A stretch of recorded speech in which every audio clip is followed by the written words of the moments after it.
Hey, I'm Kurt Thompson here to talk to you about the 3 known ways that most trumpet teachers and brass teachers would tell you how to increase your range.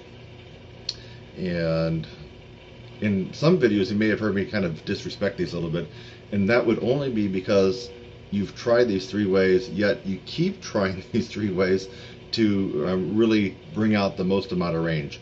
The 3 ways I'm going to talk about are the main themes and concepts behind your beginning range building and endurance increases and improvements. And this is what you're going to probably hear when you go to most instructors for private lessons, and maybe even on the internet forums. So this will get you actually a little bit of a ways. If you don't have any range at all or any endurance, you at least be making sure you're doing these. And that's why I'm giving these away for free, because it's something that you at least have to start at this point.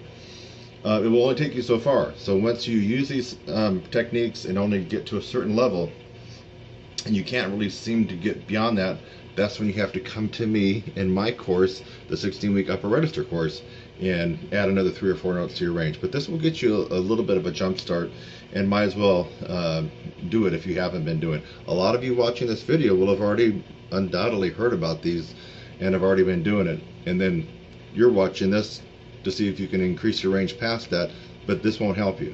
So you do these 3 until you reach a certain level where you plateau off, and you're not going to be able to break that barrier. You're going to have to do something different. And in this particular case, doing something different, I'll put my website address, would be taking a momentum-based course to really supercharge your range and endurance. But anyway, let's get to these 3 known mainstream techniques. Number 1, long tones. You go to any trumpet teacher around the world, any college, university, you ask about playing and increasing your range, they're going to tell you long tones. It can be in the form of pedal tones. And for right now, I would just like for you to subscribe to my channel. Look down below and click the subscribe link. I would love to have you as a subscriber on my channel. F, pedal F.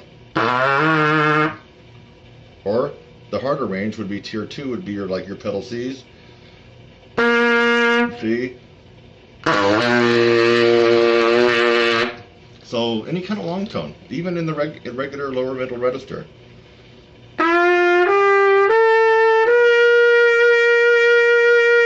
Or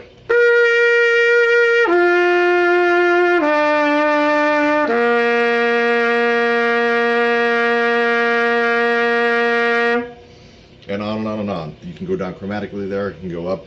So long tones, there's just too many to even list here, but I just gave you some examples.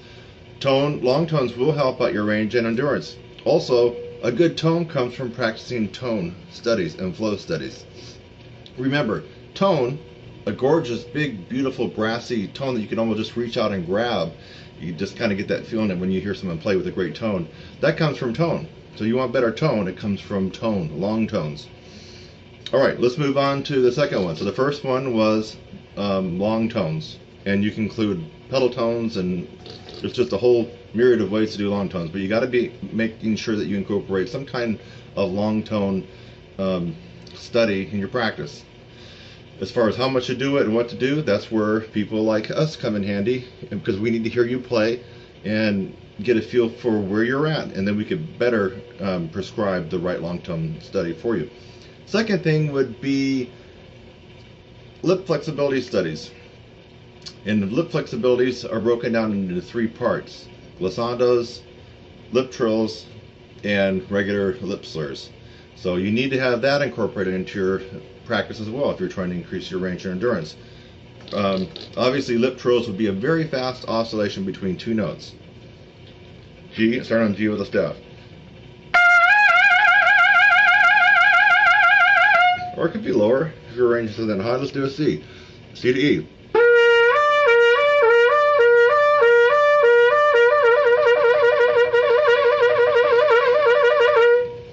And that's an example of lip trill. Of course, there's a lot of different books out there that have all kinds of interesting exercises to do your lip trills on.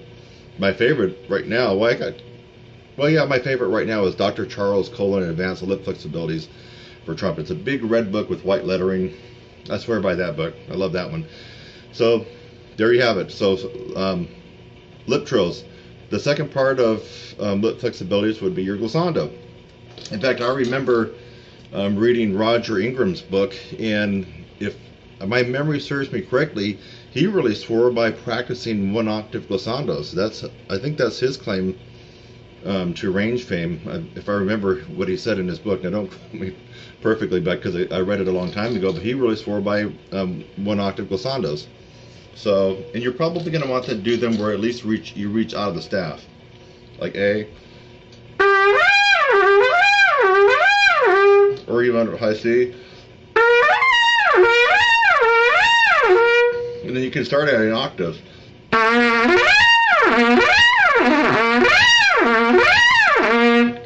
And then you could expand it to, well, if you wanted to go to like 3 octaves. Low A.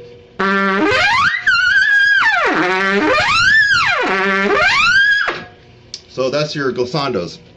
The third and final way, as far as lip flexibility is concerned, just basic lip slurs, easy for me to say. So you get it around the horn, and you're trying to be clean and precise with your lip slurs. Something as simple as this.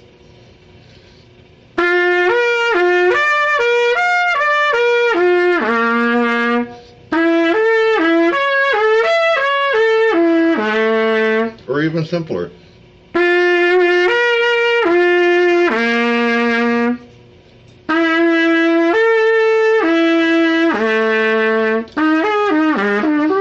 Get the idea.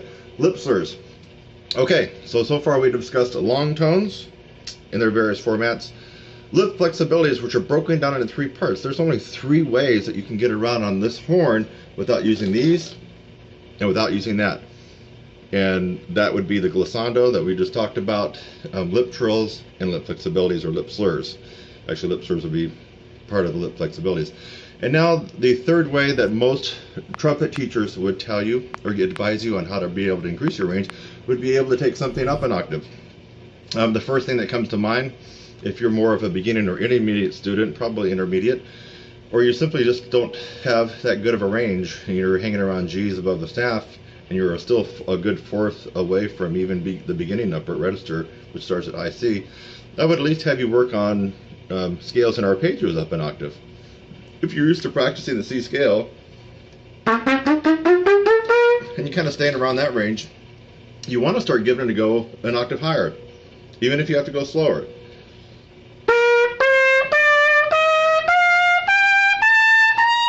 Or arpeggios.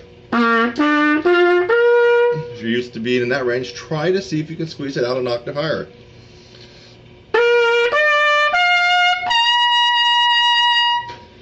Those are some examples there. Of course, you don't have to just stay on the C major. We're talking about anything from a chromatic,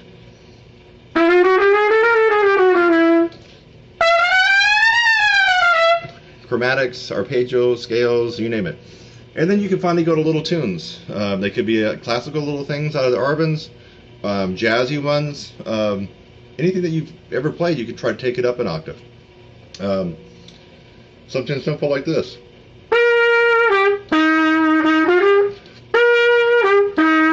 Take it up an octave.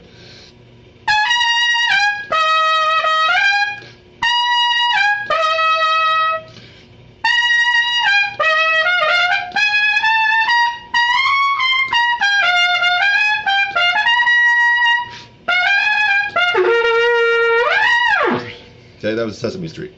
So I'm just doing this off the cuff. You know, I didn't have any set list that I'm going off for this particular video tutorial. But anyway, this is gold. If you haven't already been doing this and you want to skyrocket your range and your endurance, this is a no-brainer, folks. You got to be doing at least the 3 things that trumpet teachers around the world would tell you to do, even if they really can't play that high in the upper register or they don't specialize. They're going to tell you these 3 things. What were they again? Long tones in all their various forms. Number 2, lip flexibilities, and there's only 3 ways we can get around the horn lip flexibility wise. Lip trills, right? Glissandos, and lip slurs. And finally, the third thing is to start just getting the courage and being confident and take some stuff up an octave. Could be your band part in 8th grade band if you're an 8th grader.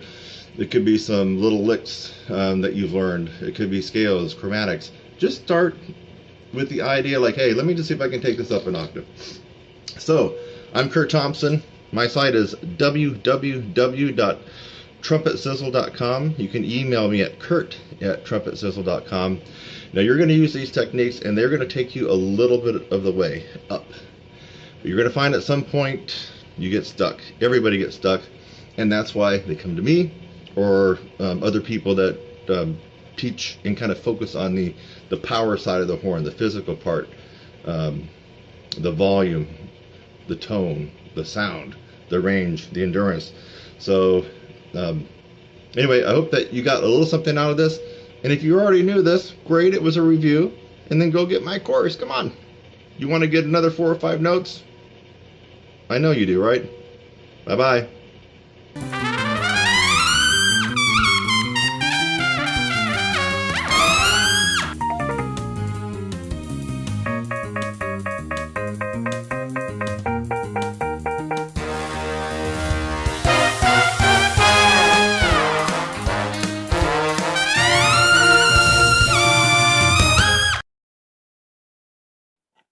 And for right now, I would just like for you to subscribe to my channel. Look down below and click the subscribe link. I would love to have you as a subscriber on my channel.